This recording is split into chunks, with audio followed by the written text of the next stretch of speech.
Voilà, boye sous malamu na émission bongwana émission bolinga kaming justement pour na cause à la bongo informé na bisaka bino banaliste et puis banalise ya malamu kaka na émission bongwana yango to ambaka ba invité sur base ya ba question na bino sur base ya demande na bino sur base ya ba information ya koluka bana baza mieux placé pour na ko informer bino bobete chef de l'état ancien chef de l'état plutôt sénateur avec Joseph Kabila à s'adresser justement na nation vendredi kasi discours na et susciter la réaction de part et d'autre les anangambo ya opposition les anangambo ya majorité. Est-ce que Joseph Kabila pourquoi abimina silence na ye, est-ce que discours na ye et répondre na ba tente ya population tentative de réponse na maître Silver Kiunga Nzati on bon analyste politique indépendant pas maté bobete azara wana tout moment na invitation na appel to la puis na ba analyse na ye azara toujours à la hauteur en tout cas to cause bon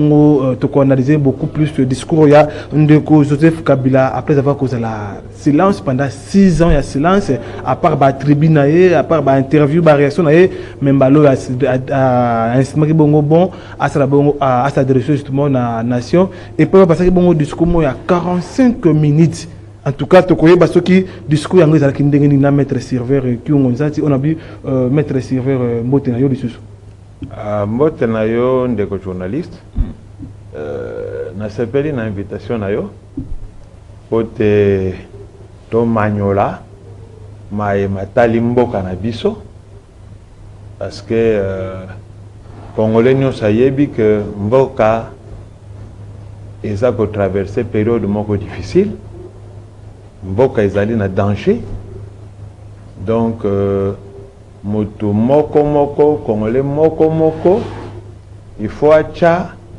oyo loboko na pate na nzungu ndenge balobaka pote tobimisa mboka na esika oyo ekomi na esika oyo ezali.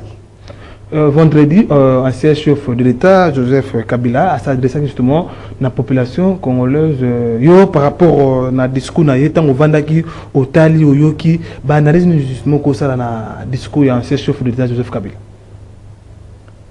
Bon, d'abord soki tolandi ndenge bato mosusu baza koloba pona nini alobi il fallait lobater tout ça.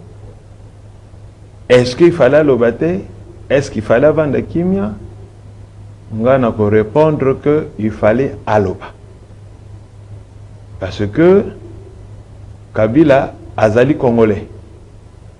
Makambozo le kanamboka est allé payer. Et puis, Tolingate, aza un des acteurs majeurs. Il y a Makambo Oyo et Zoko le kanamboka.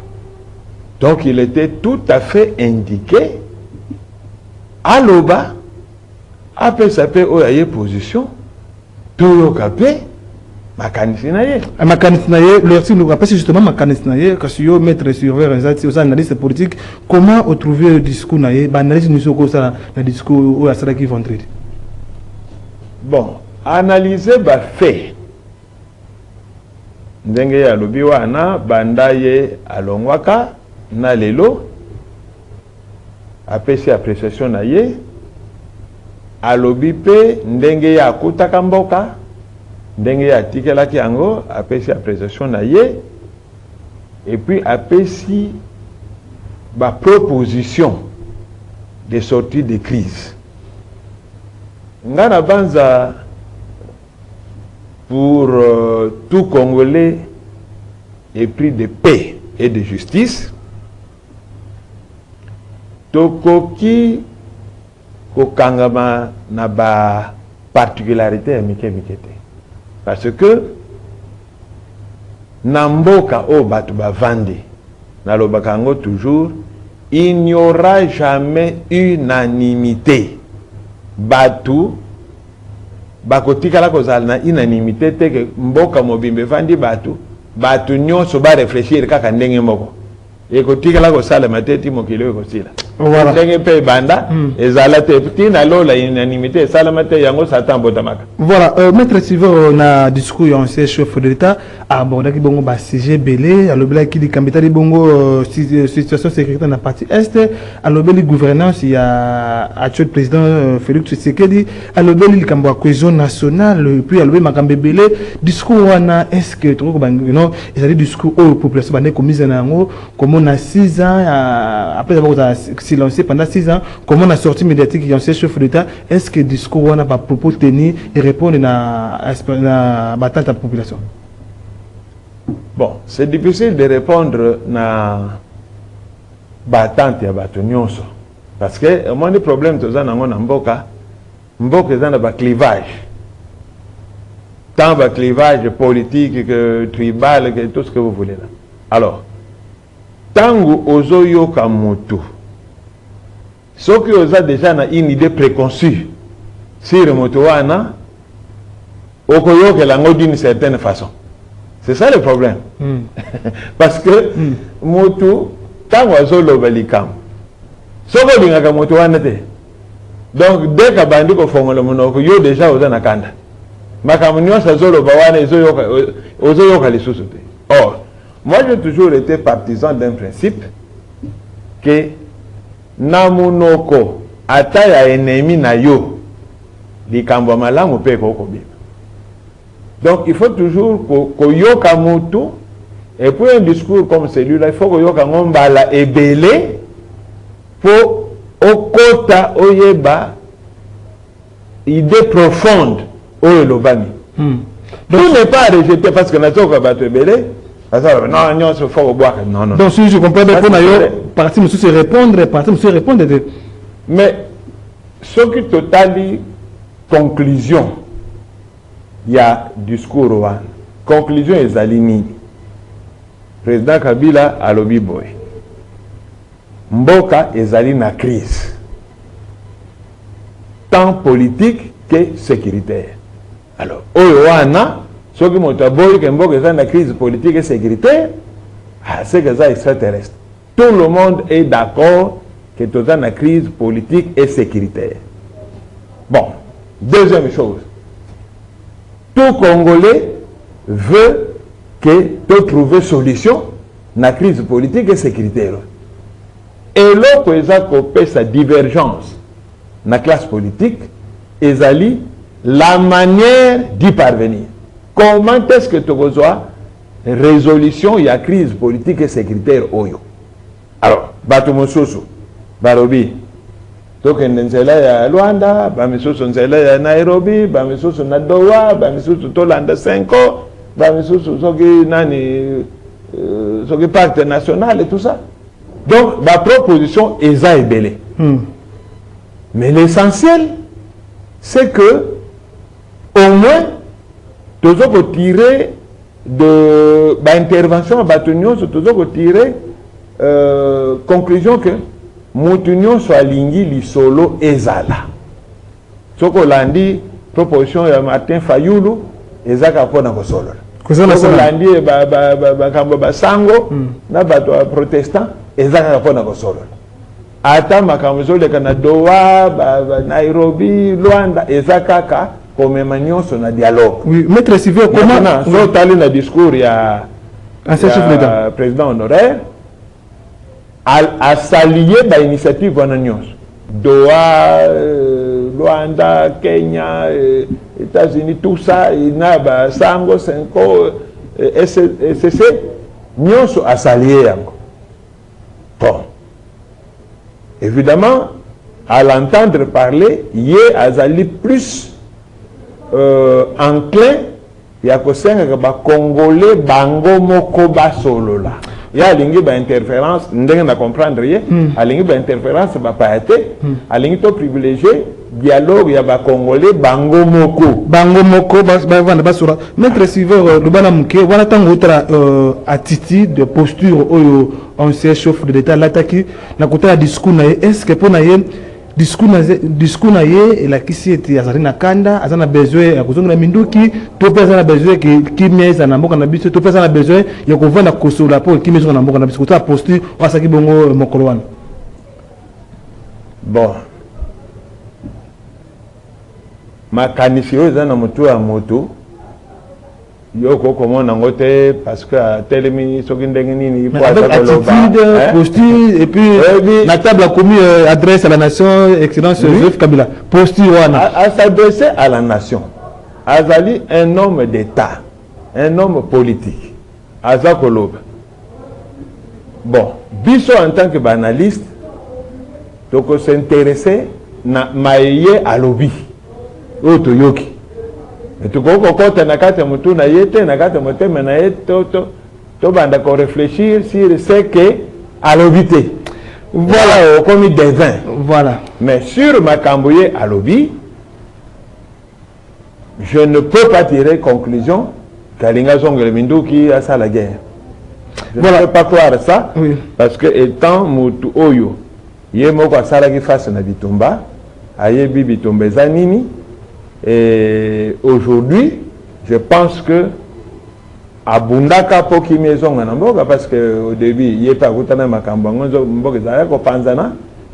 je ne le vois pas en train de reprendre le même chemin. Il y a eu déjà trop de morts. L'air est au dialogue. Il faut qu'à dialogue. Dialogue peut le montrer si vous 2773 accord d'Addis Abeba, Luanda et comme ça. Et ça quoi abouti mais là comment montrer mais dialogue tant que vivre dans mokili, il faut qu'on solo là. Mais je réponds à la population se retrouver dans ça se retrouver dans. Non mais comment population est là? Ceux qui les lo qui mis zongi na mboka. Population se retrouver.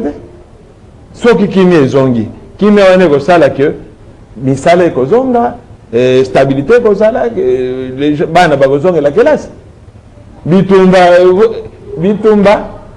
baye baka mokolo babanda ka bitumba me mokolo ko sila ko yebata. Vous avez au Burundi na Ukraine hein nani président ya Russie alors ba ya sa bitumba ka pendant 48 heures à Ukraine mobile. Maintenant ça lui prend plus d'une année. Combien de morts, combien d'argent? Israël a attendu Mindouk et Belé. Alors, Hamas dans quelques temps. Ça fait plus d'années, Hamas est aussi la terre. Donc, personne ne peut encourager la guerre. Guerre est allée sur tous les plans. Il faut qu'à dialoguer entre biso congolais. Pour éviter la stigmatisation, pour éviter l'invective.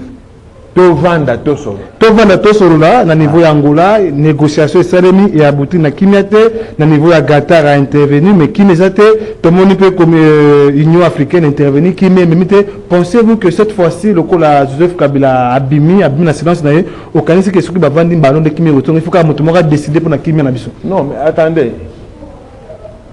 Je pense que président honoraire a lobby que je décide ceci. Si on a dit discours à lobby, j'ai fait des propositions. Donc vous avez Félix articuler ma proposition sur 12 points. Mais ce qui va coûter un président Félix, mais ça m'a bêté. Ça va coûter qui les autres? Parce que même il y a Qatar échoué, il y a Union africaine peut échouer, il y a Maroc, il y a négociation et négociation. Président Kabila, président honoraire, comme le président Félix, Namini Toyo, ce sont les deux acteurs majeurs. Oyo, il y a politique, il y a Mbokanavis.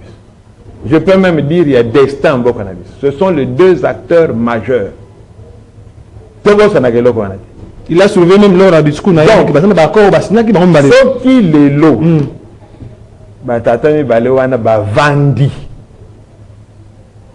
Balobi, on filme le calumet de la paix. Tout ça, la boye.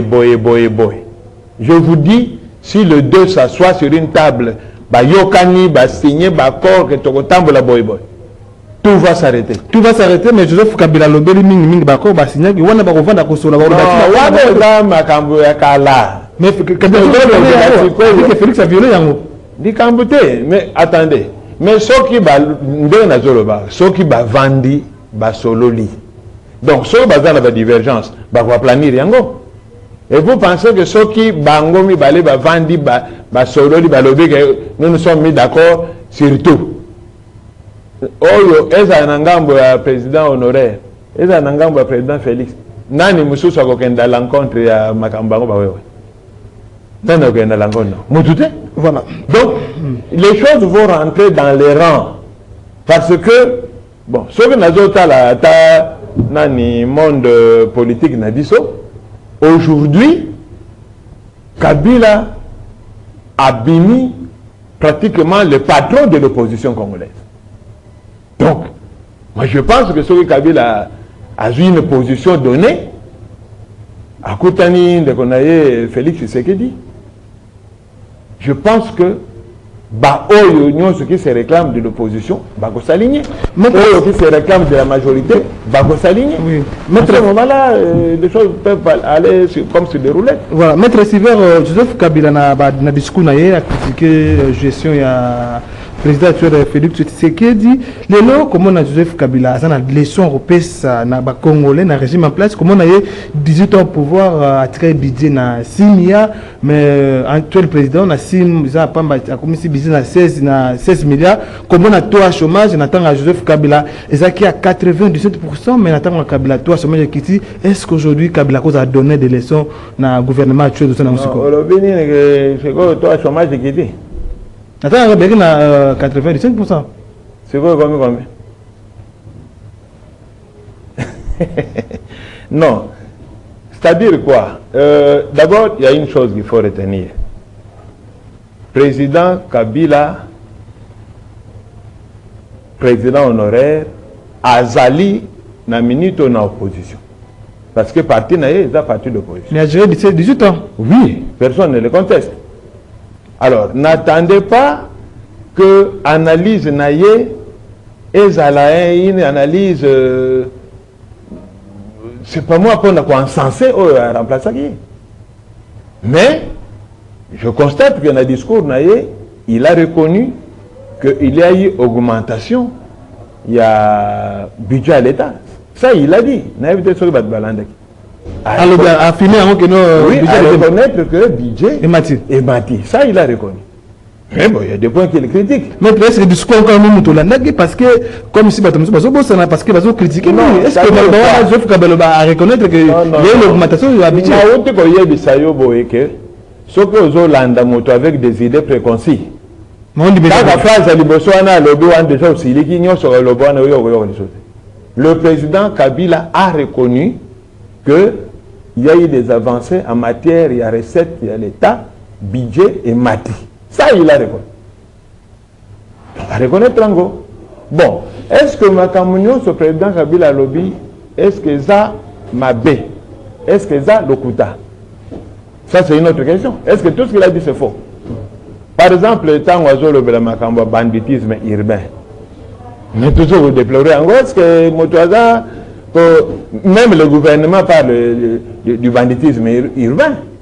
Pour la police, la mesure et tout ça, pour lutter contre la colonne.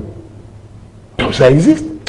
Il a évoqué justement Makambo Yarame Nabiso, qui a dit qu'il va même négligé dans le gouvernement actuel. Mais comment on a Joseph Kabila a lobby article Félix pays moko pacifié, unifié, na réconciliation au niveau de la nation. Est-ce que le lot comment on a Makambo Yarame Nabiso, est-ce que Joseph croit corroborer si j'ai on a tout bien été n'attend au Kabila, tout le monde qui bon braxage, mixage, ou pas tout le monde qui des nationalités douteuses qui intégrer institution biso ko intégrer armée aussitôt intégré aussitôt promis na ba grade na ba fonction. Est-ce que Joseph Kabila à cause de la leçon que pesa Félix Tshisekedi na Itali bon armée na biso il y a une augmentation de salaire na dernièrement na gouvernement actuel? Bon, problème na biso nde makambo leçon à donner tant moto alobi likambo faut d'abord analyser est-ce que likambo alobi est ça seul. Bon, alobaki y a un pays unifié, pacifié, et pacifié. Réconcilié d'ailleurs. Oui. Est-ce que ça le coûte? Parce que, tant qu'il y a accueilli, nous avions le contrôle de l'Est. Est-ce qu'à cause de la soine, les autres ont contrôlé l'Est. Donc, c'est une réalité. Mais c'est une chose vivre en mode. Et ça, c'est une réalité. Une partie du pays est occupée. Bon, ce qu'il y a lobby en gros. Parce que nous tous, nous sommes en train de... Mais maintenant, on a été classique, partager, mais à Magui brassage, non mixage, justement. Mais brassage et mixage. Brassage et mixage. Et là, brassage et mixage, et ça une décision personnelle du chef de l'État, il y a Congo, il y a Rwandais. Parce que ces choses-là se sont décidées à San City. Kuna na San City, toute la classe politique bazalakiwa. Est-ce que Batouabo c'est là quoi? Quand vous parlez de brassage et mixage, mais oh bakotaki na kati ya armée na biso, bauti na ba groupe ni. Hein? Le MLC a donné des troupes dans l'armée nationale. Au bagage de nationalité, m'ont redouté, je vais mettre sévère. Mais qui c'est? Le MLC a donné des troupes, le RCD-KML a donné des troupes, le RCD Goma, le RCD national, Roger Lombala, Bambou Sanamouis, Bambou Bapesa Batroupe, Nakata armée. Mais Nala Lobakaboy, Nana Mona Kayango, Ezali, faux fuyant. Parce que depuis lors, depuis que nous déplorons les cambabrassages, mixage, qui nous a interdit le contrôle biométrique en armée, non? On a fait un contrôle biométrique. Mais qui nous interdit de faire un contrôle systématique sur qui Moutou, hasard effectivement étranger, il y a extirper de l'armée ou des institutions politiques. Est-ce que c'est compliqué? Mais parce que nous avons catholique qu'on se plaindre trop, message et tout ça. Parce qu'à la base, il y a autre civil, non, ce n'est pas ça le problème. Le problème est qu'on a été. Nalobaka yango na ba émission mususu. Si vraiment tozali na ba doute sur certaines personnes, est-ce que c'est compliqué pour extirper batoana, il y a ba institution politique, il y a police, il y a armée. Est-ce que c'est compliqué? N'a pas ça quand même la piste de solution. N'a bon. Ce qui, toujours comme on a que Moutouboy a douté. Pour ne pas aller aux stigmatisations. Oyo Azana, au moins 55 ans, tu peux ça une retraite anticipée. Bopé c'est retraite anticipée. Bopé c'est villa. Bopé c'est Jeep naïe, papa, Vanda au Saliming. Mais repose de toi. Oui, repose-toi, mais on nous a contact que n'a pas ennemi. Mais à quoi servent nos services de renseignement? À quoi ça sert? Donc, ce qui montre Azali réellement suspect. Bon, Vandisi, bon papa, yo suis retraite na yo, honorable. Topé si avec un mérita. Mais s'il est suspect, il sera suivi par le service de renseignement. Il sera sur écoute. Ce n'est pas compliqué. Bon, ce qu'on dit, tout ça comme on a que tel est douté, tel est suspect. Mais nous le gardons. Ce qu'on va faire. Voilà. Si nous disons que tel est suspect, tel est douté, ah ben prenons nos décisions, nos responsabilités pour dire tu n'as pas sa responsabilité, tu n'as pas sa responsabilité. Mais depuis dans mixage, brassage, on ne fait que se plaindre. Non. Nous allons vers la fin de cette émission peu à peu, mesdames et messieurs. Je vous rappelle encore une fois de plus, j'ai reçu pour vous Maître Silver Nzati Kyunga. Il est analyste politique indépendant. Nous analysons, nous décryptons, nous créons un peu sur le discours de l'ancien chef de l'État, Joseph Kabila. Maître Silver, Joseph Kabila, le discours a annoncé dans les prochains jours car il sera en Goma. Est-ce que et qu'on a prouvé à la face du monde que celui qui est derrière les 1-23 ou soit tes frustrations quand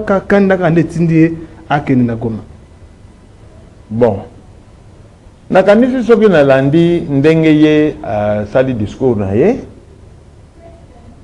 il a dit que à sala oya ye partition alors na ndenge apesi ba 12 points na ye oui pour la solution alobi mutu na mutu asala oya ye part ya ko sala oya ye part. Donc ce qui nga na comprendre ndenge ya lobeli, lui est prêt à aller parler avec Bato M23 na AFC tout en nous rappelant qu'il y a quelqu'un à retrouver une piste de solution tout en nous rappelant qu'il y a un militaire. Oui, mais un soldat. Rappelez-moi quoi c'est rapport rappelez-moi quoi c'est comme ça qu'on est ancien militaire double sanitaire ancien militaire est-ce que Mutambo Sani kaza soda donc et puis il est important de le vola ngana yebisio ke naza mobile ndé papa mbosa yebisio ngape naza mobile. Est-ce que c'était une innovation? Mais président, apparemment, je vois, vous êtes analyste, mais apparemment, comme si vous défendez le propos tenu par un ancien président. Non, c'est-à-dire, moi, je ne veux pas aller dans les invectives, enfin, dans les supputations. Pour Nangaï, pour avoir dit que Alingi a contribué à l'arrivée à Kimia Namboka, donc, si le part à Goma, n'a d'autres compte Nenge, délégation à SSC na Senko bakendaki Goma ko solo la na bande ko bazakona parce que problème oyo il faut toye bakaizani na lobaka ngo dans les émissions passées, l'exclusion n'a jamais payé dans ces pays.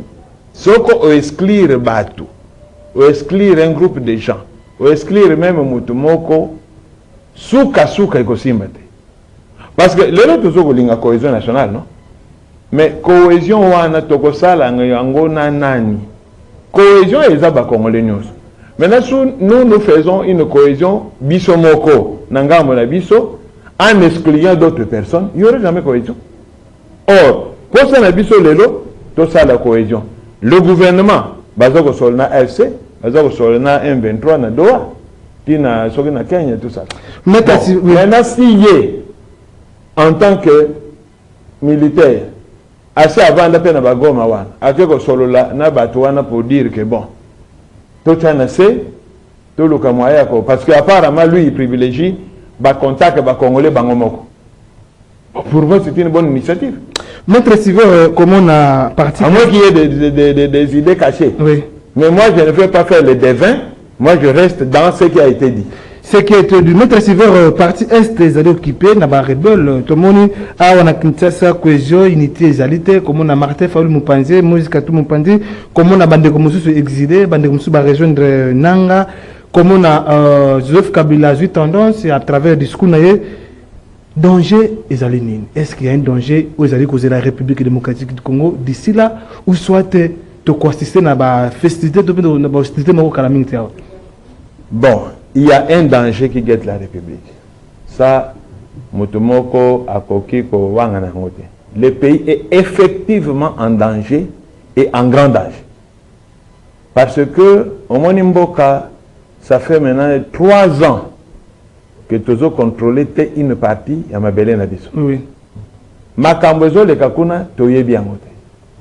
J'ai longtemps parlé, Banda Kala, Banda Makambo et Banda qui na Est, Kuna, Nalobaka, Tovanda Tosolola. Nalobaka depuis longtemps, na sengaka na chef de l'État, wana kutu bakomena lota musika te bazaka ko na bonagana na chef de l'État dans une émission a bengisa opposition majorité na ye société civile Tovanda to réfléchir comment faire face à cette guerre là et sa cohésion nationale.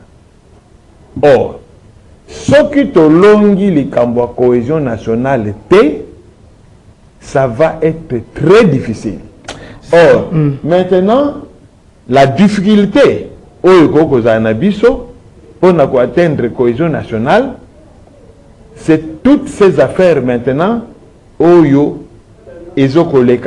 juridico-politiques qui enflamment maintenant la sphère politique du pays.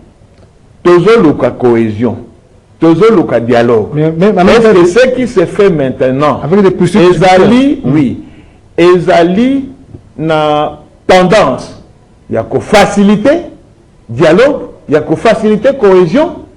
Pour Makambo Ezoleka, ça va plus qu'aucune sa cohésion, qu'aucune sa dialogue. Voyez-vous l'actuel président Félix Tshisekedi en danger? Après tout ce qui se passe avec des poursuites judiciaires, des poursuites contre les anciens ministres, premiers ministres, avec le ministre actuel Constant Moutamba, voyez-vous Félix Tshisekedi en danger? Non, ce n'est pas un danger du chef de l'État. Chef de l'État, c'est un danger pour Namboka, l'éclatement du pays. Ce n'est pas un danger du chef de l'État, l'éclatement du pays. Parce que Omoni, il y a quelque chose, bah, congolais, bah, ça, la attention, te. Nayo, kaming, non, tout ça, la ka, et tout ça, non. Je vais donner quelques exemples. Omoni, Yougoslavie, et Bunga, c'est un pays qui existait. La Yougoslavie, aujourd'hui, n'existe plus. Et comment, Biteni, Serbie, Monténégro, Kosovo, Yougoslavie, Kenya. Omoni, c'est aucun Somalie. Vous avez aujourd'hui Somaliland et la Somalie. Au moins, nous sommes en Éthiopie. Au Babin avec Érythrée. C'était une province, il y a Éthiopie. Et comme un pays. Maintenant, il y a encore une autre province, Tigré, qui fait aussi des manœuvres. Donc, conflit au Yotozanango, et Koki Koumelate. Parce que ce qui se passe à l'Est, Ezali Makambo Susu, au Bazoye Bate, Makambo, ce qu'on appelle le grand remplacement. C'est-à-dire quoi? On est en train de vider des populations autochtones pour les remplacer par des populations étrangères. Et ça se passe comme ça en silence. Pour quelle finalité? Ça, je tiens à Kobenda, Matoi, Yaba Congolais. Demain, Tokoyo Kakaka, la population Mokobo qui se lève là-bas à l'est, a Bisotosengi autonomie.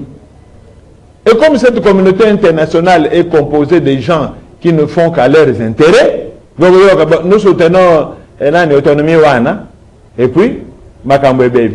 Je rappelle, permettez, autre chose sur laquelle nous sommes distraits, très distraits. Vous savez que dans la province orientale, Bamboro, Robaya wana va s'installer, na basi, na bango, bamusutu, bazobota, na Congolais, le Congolais. Aujourd'hui, biso baoyo. Tozali vivants. Nous avons fait venir les Mbororo. Dans 50 ans, dans 100 ans, les Mbororo diront qu'ils sont des populations autochtones de la province orientale. Voilà. Nos enfants ne le sauront pas. Voilà. Nous sommes arrivés à la fin de cette émission Mbongwana. Maître Sylvain Tokobina Souka, de juste une minute, sur le conclure justement na passage dans l'émission Mbongwana na discours au chef, ancien chef de l'État, Joseph Kabila Saraki. Na sengi na bakonzi ya politique ezala ba ya opposition Kabila y compris ezala o ya majorité moto nyonso acha de l'eau dans son vin pour l'intérêt national. Moto nyonso acha de l'eau dans son vin. Politicien nyonso atika ego na ye acha mai na vinu bavanda. Biso population, nous avons besoin de la paix, de la tranquillité pour mboka kende liboso. Parce que tant que bakozala na gege, o alinga prouver na oyo population de ekonyo koma parce que ndenge bakoko baloba soki njoko mibale bazoko bunda matiti nde enyoko maka. Soki njoko mibale bazali kobunda matiti nde enyoko maka. Ezali bongo maloba suka ya maître Silver Nzati oyo apeski bongo point de vue na ye na discours oyo ancien chef de l'État salaki mokolo vendredi. Maître Silver Tokobina Souka question ya suka bato kabana nayo nini ya mabe Félix akutaka bongisi. Mutona na za bita. Nini ya mabe akutaka bongisi. Oui. Mokaka. Bon, par exemple, le contrôle, il y a l'inspection générale des finances. Mibale.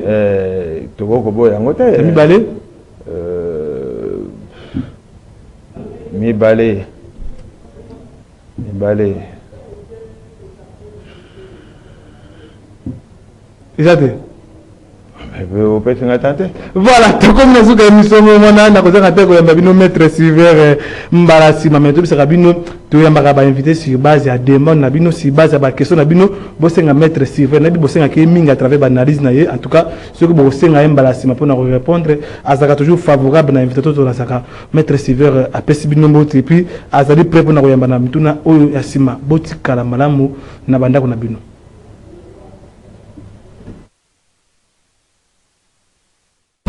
Ralique 96.8 MHz, la fréquence de la liberté.